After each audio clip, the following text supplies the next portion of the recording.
I always thought I was an only child, until I heard my parents mention a first son they never told me about. What I found in our attic changed everything I believed about myself. If I'm not who I think I am, then who's really living inside this body? My name is Nathan, and for 17 years, I lived in a lie so perfect it never once cracked. My life was ordinary, quiet. My parents, Grace and Thomas, were reserved but caring. We lived in a modest 2-story house in the outskirts of a small town in Oregon, the kind of place where people know each other's dogs but not each other's pain. I never had siblings. No cousins I saw regularly. No old photo albums passed around at family dinners. I used to joke that our family tree had only 3 branches. I never thought it was strange. Some families are just small. But there were things that didn't quite add up. Details I dismissed as quirks. Like how my parents refused to talk about anything that happened before I was born. If I asked about their wedding, they'd change the subject. If I mentioned baby pictures, my mom would say, "We lost a lot in a flood." We've never had a flood. Then there was the house itself. Certain rooms were off limits. The attic, especially, always locked, always dusty, always ignored. And the basement door had 3 locks. My dad said it was to keep the rats out. I never heard any rats, but none of it ever truly bothered me. I was a good kid. Got good grades. Never made trouble. Until 2 weeks ago, that's when I heard them. It was a Thursday night. I'd gotten home late from a friend's house and gone straight to my room. Around 1 a.m., I went downstairs for a glass of water. That's when I heard the voices. My parents were in the living room, talking in hushed tones. Not whispering, but not normal volume either. Urgent. I froze on the stairs. Something about the tone made my buddy tense. What if he remembers? My mother said, voice tight. He won't, my father replied quickly. We've come too far. It's buried. But what if someone tells him, Tom? What if he finds out about... Nobody knows. We erased everything. Nathan doesn't even know he wasn't the first.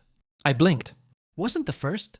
We agreed never to call him that again, Dad said sharply. That part of our life is over. My mom was crying now. I could hear her voice crack. But I still dream of him. I still hear him crying. I stood frozen in the dark. I wasn't the first. I tiptoed back up the stairs before they heard me. My glass of water forgotten. My mouth dry with something else entirely. Dread. That night I couldn't sleep. The words looped in my head. He wasn't the first. What if he remembers? We erased everything. Memories began to resurface. Or maybe they were thoughts I'd pushed down for years. Like the time I asked why I didn't have a baby book, and my mom looked like she might faint. Or the time I woke up in the middle of the night, sleepwalking in the hallway, and heard my dad whisper, "Not again." The next day, I skipped school, faked a stomach ache, waited for them to leave for work. I went to the attic. I'd only been up there once as a kid, and only for a second before being scolded. But I remembered where the key was hidden, taped under a loose floorboard behind the hallway cabinet. The attic smelled like dust and old paper. I had to force the wooden door open. It groaned like it hadn't been touched in years. Inside boxes, hundreds of them. I started opening them one by one. Most were junk, old receipts, winter clothes, broken electronics. Then I found one labeled 2002 Matthew in red marker. Matthew! My hands went cold.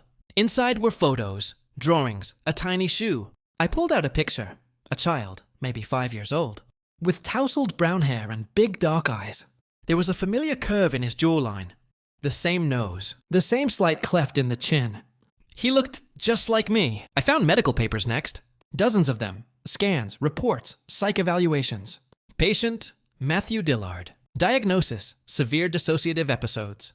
Behavioral instability. Recommendation, long-term psychiatric monitoring. Consider identity dissociation therapy if progress plateaus. I didn't understand all the words, but one thing was clear. Matthew had problems. Serious ones. There was a report from a hospital. A file noting violent outbursts, memory loss, episodes of dissociation. One note read, subject displays concerning tendency to refer to himself in the third. Person is Nathan. I dropped the paper like it burned me. V. My name is Nathan. It's always been Nathan. But the records said otherwise. The photos showed otherwise. The child in the box, Matthew, was me. Or I was him. Or maybe something worse. I sat in the attic for what felt like hours, staring at the documents spread around me. The photo of Matthew. The psych reports. The evaluations. The note that said, he sometimes called himself Nathan. My hands were trembling. My thoughts, a spiraling tornado of denial and panic. I wanted to believe there was some mistake, that this Matthew was someone else, that my parents helped a child who looked like me, maybe a cousin or a foster kid, that the similarities were a coincidence. But then I found the VHS tape. No label, just a black plastic case tucked beneath old blankets. I took it downstairs. We still had an old VCR in the guest room. My dad never threw out anything electronic. I slid the tape in and pressed play. The screen flickered. Then a living room. Ours, but different. No updated floors. The old couch. Different curtains. The timestamp read, June 11th, 2006. A boy ran across the frame, laughing. He was me, or Matthew, wearing pajamas with dinosaurs on them. A small band-aid on his chin. I looked at the screen like it was a window into another life. A memory I should have, but didn't. Then the camera zoomed in on the boy. He turned to the lens, smiling. Say hi, Matthew. My mom's voice said, cheerful. I'm not Matthew, the boy shouted, laughing. I'm Nathan. I felt sick. I ejected the tape and shoved it back in the case. My heart was hammering like I'd just escaped a fire. That night, I didn't sleep. I lay awake in my bed, trying to make sense of it all. Was I sick? Was I split? The reports said Matthew had severe dissociation, that he imagined himself as different people. Was Nathan just another one of those? No, that couldn't be. I had 17 years of memories. Friends, school, teachers. I had a life, didn't I? The next morning, I confronted my parents. I didn't plan to. It just burst out of me at breakfast. Who is Matthew? I asked quietly. The air froze. My dad slowly lowered his fork. My mom looked up like I'd said a forbidden word, like I'd resurrected a ghost. Where did you hear that name? She asked, voice trembling. The attic, I said. I found the box. The papers. The tape. Silence. I look just like him, I said. He said he was me. Mom started crying instantly. Dad's hands clenched into fists on the table. You weren't supposed to know, he said finally. His voice was cold, almost afraid. I deserve to know who I am, I said. My mother looked up with red eyes. You're our son, she whispered. But which one? I asked. That broke her. She got up and left the room. Dad stayed staring at me. After a long pause, he said, You were very sick, Nathan. You were Matthew, yes. But we needed to help you forget. It was the only way to save you. To save all of us. So you just erased him. Erased me? You were violent. You screamed for hours. You said horrible things to us. To strangers. You even... He stopped. Even what? I pressed. He stood up. You need to let this go, he said, avoiding my gaze. We gave you a better life. We saved you. He walked out, leaving me shaking at the table. I decided to go where they never let me go. The basement! The one with the 3 locks. The keys were all in my dad's desk. I waited until nightfall, when they were asleep, then quietly unlocked the basement door. The air inside was cold, damp. It smelled like dust and mold and something metallic. The basement was empty, almost, except for a wooden chair in the center, with leather restraints bolted to the arms, and the initials MD scratched into the floor beneath it. I stumbled back in horror. In the corner, under a tarp, I found a bundle of old clothes, children's clothing, ripped, burned in places, and on the wall, faintly visible under years of grime. Someone had scratched a sentence over and over and over. I am Nathan. I am Nathan. I am Nathan. Dozens of times. Hundreds. Overlapping. Messy. Desperate. I backed away slowly, my legs barely working. Because suddenly, I wasn't sure if I was remembering something, or if Matthew was remembering me. I didn't sleep that night. Not after what I saw in the basement. The chair. The restraints. The scratched words repeating over and over like a desperate mantra. I am Nathan. It was like someone had been trying to convince himself of his own identity. Over and over, until it stuck. But it didn't feel like just some stranger's pain anymore. It felt familiar. Too familiar. The next morning, I left the house before sunrise. I needed air, distance, sanity. I walked the streets of our neighborhood like a ghost. Every house looked the same as yesterday. But everything inside me was cracked wide open. I went to the park where I used to ride my bike as a kid. Sat on the same bench I always did. Closed my eyes and tried to remember. Something, anything, before I was 7 years old. Nothing came. It was like my life had been installed at that age. And everything before was a blank file. But it wasn't blank. It had been wiped. Vu. Later that day, when I got home, I found the house quiet. Too quiet. Dad's car was gone. Mom's purse was missing. They were both out. It was the only window I might ever get again. I went straight to their bedroom. I knew there had to be something more. Some kind of record of what they did to me. Why they did it? I searched the drawers. The closet. Behind picture frames. Nothing. Then I noticed the space beneath their bed. A locked wooden box. No keyhole. Just a keypad. I tried a few combinations. My birthday. Their anniversary. Matthew's birthday from the files. Nothing. Then I remembered that sentence on the wall in the basement. The words scratched into the wood. The desperate, obsessive phrase, I am Nathan. I typed in I am Nathan. The box clicked open. Inside was a leather-bound journal. Faded. Worn. The cover read simply, For when the past comes back. I opened it. It was my mother's handwriting. Vu. June 21st, 2006. Matthew had another episode today. He screamed for hours and clawed at his arms. When I tried to hold him, he bit me hard enough to draw blood.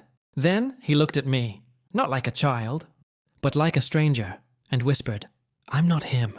I'm someone else now. He told me his name was Nathan. Vu. July 2nd, 2006. Dr. Keller says dissociative identity can start young in cases of trauma, but this is different. He's not splitting. He's replacing. He doesn't answer to Matthew anymore. He only responds to Nathan. We've decided to stop correcting him. Maybe it will calm the episodes. Maybe it will give him peace. Vu. July 19th, 2006. We had to restrain him last night. I don't want to write about it. The screaming. The pleading. I'm Nathan. Let me out. I'm not him anymore. It broke something in me. August 3rd, 2006. Thomas says we should move. Start over. We'll tell people Nathan is our only child. We'll hide the files. The photos. The basement. But I keep hearing his voice from that night. The way he screamed when we changed his room. He clawed the wallpaper and cried, He's coming back. If I forget, he'll come back. I don't know who he meant, but I'm scared to find out. I closed the journal, my hands shaking. It wasn't just about mental illness.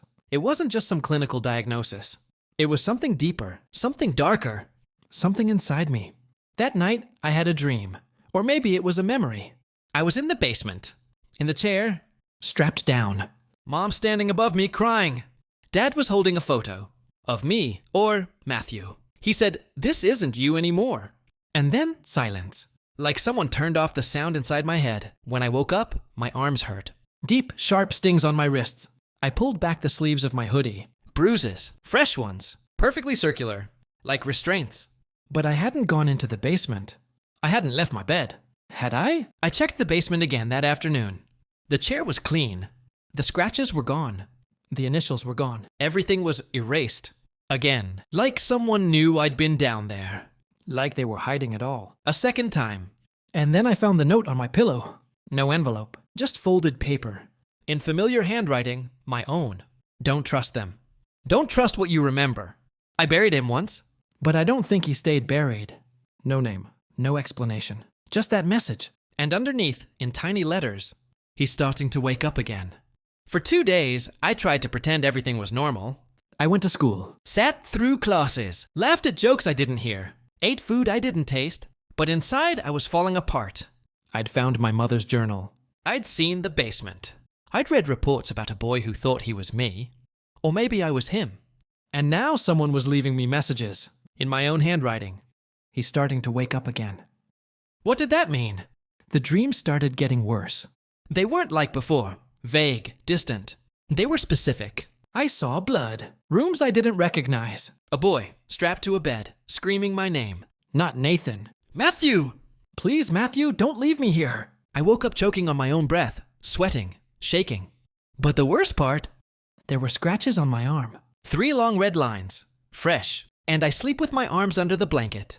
Always have. That morning, I went downstairs and found my mom staring at the sink, not moving. Her face pale. Her hands trembling. On the counter was a broken glass. And carved into the kitchen wall in jagged letters, I'm still here. My father didn't come home that night. Mom said he had to go away for a while. She wouldn't explain, wouldn't look me in the eyes. I asked her about the scratches on my arms, the voices, the dreams. She just said, You're under stress. That's all. But I saw it in her face. That same expression from the journal. Fear. Not of me. For me. Or maybe both. That night, I found a second note. Under my pillow. Same handwriting. Mine, but shakier. Less stable. He wants out. He's angry. You locked him away too long. We remember things you forgot. But the body's mine now. You don't get to stay. I dropped the note and backed away like it had bitten me. This wasn't just dissociation. This wasn't just mental illness. This was a battle, and I was losing. I set up a camera, pointed it at my bed. I needed proof, evidence, to know if I was moving, talking, leaving in the middle of the night. The next morning I watched the footage. At 3:17 a.m., I sat up in bed, eyes wide open, and stared directly at the camera. Then I smiled. But it wasn't my smile. It was crooked, cold. I leaned toward the lens and whispered something. I turned the volume up, replayed the clip. What I heard chilled my blood. Nathan's not here right now. I blacked out that afternoon. 1 second, I was in the school library. The next, I was in the woods outside town. Muddy shoes. Scratched hands. My phone missing. 3 hours gone. No memory of how I got there. Just the smell of smoke on my hoodie and a faint metallic taste in my mouth. I checked my call history. Someone had dialed an unsaved number at 3:03 p.m. 10 minutes before the blackout. I hit redial. Ringing, then a click, silence, then breathing, then a voice, my own, but wrong. I told you to stop digging. I dropped the phone, sprinted home. My mother was gone. The house empty, but on the fridge, in magnets, was a message spelled out. Matthew is home. I backed away, ran to my room, and on the mirror, scrawled in red lipstick. Who do you think's been writing these notes? Then everything went black. I woke up in the basement, in the chair, unstrapped, alone, sweating. I don't remember getting there. The walls were covered in words, all in my handwriting. He buried me. He locked me away. He stole my name. But this body was mine first. He's just the skin. I'm the voice beneath it. I remember everything. I stumbled out of the basement, my mind spinning. If Matthew was back, where had I gone? What if I was the altar? What if Nathan was the real mask? What if there had never been two people? What if there was only one? Just one soul? Torn in half. I didn't go to school the next day. I didn't even leave my room. I sat on the edge of my bed, staring at the floor, holding every note, every photo, every lie I had uncovered like a puzzle with a missing center. The scratches on my arms, the footage of me smiling into the camera, the messages written in my own hand, but from someone else. I wasn't alone in my body anymore, and maybe I never was. By evening, my mother still hadn't returned. Her phone, off. No messages, no signs, no note. Just absence. The silence felt like a countdown, and I knew the only person left who might still have answers was my father. I found him just after sunset. He was in the place I least expected, the cemetery, sitting on a bench, facing a small weathered gravestone. I almost didn't approach him, but I had to know. I walked slowly, my footsteps crunching on gravel. He didn't turn when I sat beside him. Didn't even blink. Just stared at the stone like it was alive. I looked down. Matthew Dillard. March 19th, 1909.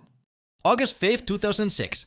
Forever loved, forever lost. I didn't speak. Not at first. Then quietly, is this real? His voice came after a long pause. Yes. So he's dead? Another pause. Then, that's what we told the world. I turned to him. But not me? He shook his head slowly. No, son. You were what we saved. Then he finally turned to me, and I saw the truth in his eyes. A weariness that ran deeper than guilt. Something more terrifying. Grief without resolution. You weren't supposed to live. The words dropped like a bomb. What?